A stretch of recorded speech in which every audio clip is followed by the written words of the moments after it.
Hi friends, स्वागत आहे तुमचं आपल्या चॅनलमध्ये। तर कसे आहात तुम्ही? आय होप सगळे ठीक आहात। तिकडे सुद्धा सगळं मस्त आहे। आपण आता चालले आहोत फिरायला। तर आपण कुठे जात आहोत? तर आपण जाणार आहोत वॉटर पार्कला। आणि आता आपण वरोराकडे जात आहोत। म्हणजे वरोऱ्याला एक नवीन वॉटर पार्क झालेला आहे। वरोऱ्याजवळ अगदी शेगावच्या जवळ आहे, 10-20 मिनिटाच्या अंतरावर असेल। आणि खूप सुंदर आहे, गजपुष्प नाव आहे त्याचं। आणि अतिशय सुंदर वॉटर पार्क आहे। आता तर नवीन सुरू झाला आहे, त्याच्यामुळे खूपशा सुविधा व्हायच्या आहे आणि खूपशा होत आहे। तर आजचा मौसम अगदी मस्त होता। म्हणजे आजूबाजूंचा जो वरोऱ्याचा रस्ता आहे तो तर अगदी हिरवळच आहे।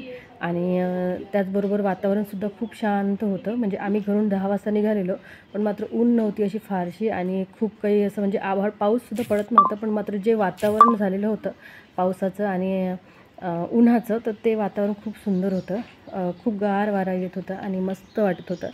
तर आता इतक्यामध्ये इथे चंद्रपूरला जसा पावसाळा सुरू झालेला आहे तसा इथलं वातावरण म्हणजे वेदरमध्ये खूपच फरक झालेला आहे। आणि पाऊस येत नाही आहे, पण मात्र वातावरण खूप हलकंसं असं, म्हणजे खूप ऊन नाही आहे किंवा पाऊस आहे धो काही येत नाही आहे असं खूप।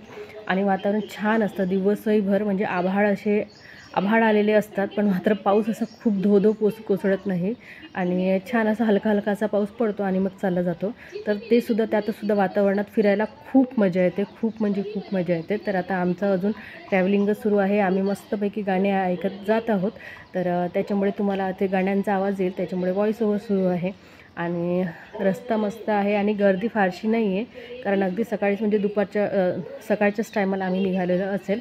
12च्या नंतर खूप गर्दी होते। तर आता तसंही हा नागपूर हायवे रोड असल्यामुळे इथे 24 तास म्हणजे वाहतूक असतेच, कारण हा नागपूर हायवे आहे। तर त्याच्यामुळे आणि इकडे तिकडे बघा, आता आम्हाला थोडंसं तिथे थांबायचं होतं कारण पेट्रोल वगैरे टाकायचं होतं, म्हणून आता गाडी थोडीशी स्लो झालेली आहे। आणि याच्यामध्ये मस्त आयू समोर बसलेला आहे, पियू आणि मी मागे आहे। आणि त्याचबरोबर विचार होता की मुलं म्हणत होती की तू गाडी चालव, पण आता मी काही गाडी चालवणार नाही आहे। तर असं करता करता आम्ही भावाकडे गेलो। भावाकडून मग तिथे त्यांनी वेगळी गाडी केलेली होती 7 सीटरची, तिथे बसून मग आम्ही इथे आलो। तिथला काही मी व्हिडिओ घेतला नाही। आणि त्यानंतर हा आहे वॉटर पार्क, आपण इथे आलेलो आहो। आणि इथे बघा स्लाईड्स वगैरे किती सुंदर आहे। आणि आता जस्ट इथे कपडे वगैरे चेंज करायला दिले। आता आपल्याला कपडे वगैरे चेंज करायचे होते। असं काही कंपल्सरी नव्हतं की आपल्याला, ही आहे वहिनी, तर असं काही कंपल्सरी नव्हतं की आपल्याला कपडे चेंजच करणं आहे। तुम्ही तुमच्या असलेल्या कपड्यावरसुद्धा तिथे जाऊ शकत होते। ही आहे चेंजिंग रूम। मी सांगितल्याप्रमाणे जस्ट आत्ता सुरू झालेलं आहे, त्याच्यामुळे इथे गर्दी फारशी नाही आहे।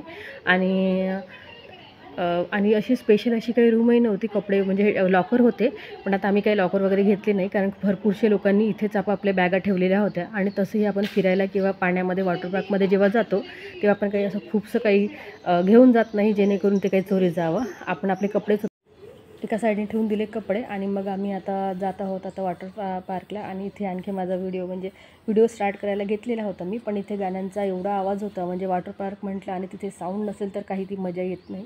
त्याच्यामुळे गाणं तर सुरू होते, त्याचबरोबर खूप जोराचा आवाजसुद्धा होता। आणि इथे वेगवेगळ्या प्रकारच्या म्हणजे पाईपमधून असं पाणी, म्हणजे वेगवेगळ्या प्रकारे त्यांनी असं स्लायडिंग वगैरे होत्या आणि पाणी असं वेगवेगळ्या प्रकारे ते येत होतं। तर मस्त वाटत होतं। कुठे रेन डान्स होता, कुठे काय होतं। आणि इतक्यामध्ये आमचं जरा 2-4दा जास्त झालेलं आहे वॉटर पार्कमध्ये जाणं, कारण तसं मुलांनाही आवडतं आणि मलाही आवडतं। तसं पाण्याची भीती आहे, पण मात्र सगळेजण असेल तर चालून जातं। आणि इथे बघा सगळेजण एन्जॉय करतच आहे, आणि सगळेजण जवळपास त्याच टी-शर्ट लावून आहेत, आणि आम्हीसुद्धा लावलेला। पण असं वाटतं की आपल्याच लावले असतं त्या बरं झालं असतं। तर चला, काही हरकत नाही, पण एकसारखे सगळेजण दिसत होते। आणि इथे बघा आता आला आहे वहिनी, भाऊ, बाबू वगैरे सगळेजण आलेले आहेत। आणि आता आम्ही जस्ट आता पाण्यात जावं की नाही या विचाराने जरा थोडंसं इकडे तिकडे बघत आहे की आधी सुरुवात कुठून करायची म्हणून। तर आता वहिनी वगैरे तर जात आहे, आणि सोबत इथे छोटासा एक एलिफंट ठेवलेला होता, जेणेकरून मुलांना घसरण्यासाठी ती घसरपट्टीसारखं त्या हत्तीचा उपयोग करण्यात येत होता। पण मात्र आमच्याकडला सगळ्यात छोटा जो मुलगा होता, तर तो बाबू काही तिथे चढायला तयार नव्हता, आणि तो इतका भीत होता, खूपच भीत होता। तो काही तिथे चढायलाही तयार नव्हता आणि तिथून घसरपट्टीवर यायलाही तयार नव्हता।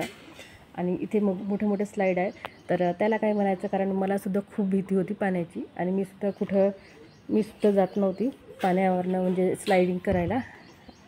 आणि इथे आता सगळेजण आता मस्तपैकी पाण्याची मजा घेत आहे। हे बघा, हा आहे मोठा भाऊ, पण त्यालाही काही तसं तर काही स्विमिंग येत नाही, पण मात्र तो काहीतरी आता स्विमिंग करण्याचा प्रयत्नात आहे। आणि इथे जास्त पाणी नव्हतं, इथे जे आहे इथे, आणि याच्या साईडचं जे होतं ते तिथे भरपूर पाणी होतं, म्हणजे तिथे पूर्ण गळ्यापर्यंत पाणी होतं. आणि इथे अगदी आपल्या कंबर एवढं पाणी असेल जास्तीत जास्त. आणि लहान मुलांसाठी तसंही नव्हतं, तर म्हणजे त्या लहान मुलांच्या आणि भरपूर पाणी होतं. आणि बाबू काही खाली उतरत नाही, त्याच्यामुळे मग आता वहिनी वगैरे इथेच आहे आणि मी काही नाही व्हिडिओज घेत आहे. मला जिथपर्यंत वाटलं मी तिथपर्यंत व्हिडिओ घेतला आणि त्यानंतरच मग मी पाण्यामध्ये गेलेली. इथे आयू वगैरे बघा मस्त मजा घेत आहे. आयूला तशीही भीती नाही, कारण आयूला स्विमिंग येते आणि आयू थोडंफार प्रमाणात स्विमिंग करतो, कारण तो रोज स्विमिंगला जातो. तर त्याच्यामुळे त्याला स्विमिंगचे तेवढंही नाही आहे, म्हणजे पाण्याची भीती नाही आहे, तो करून घेतो थोडंसं. आणि हा बघा, हा जो स्विमिंग पूल होता हा अतिशय म्हणजे मोठा, इथे 5 ते 6 फूट पाणी होतं अगदी गळ्यापर्यंत.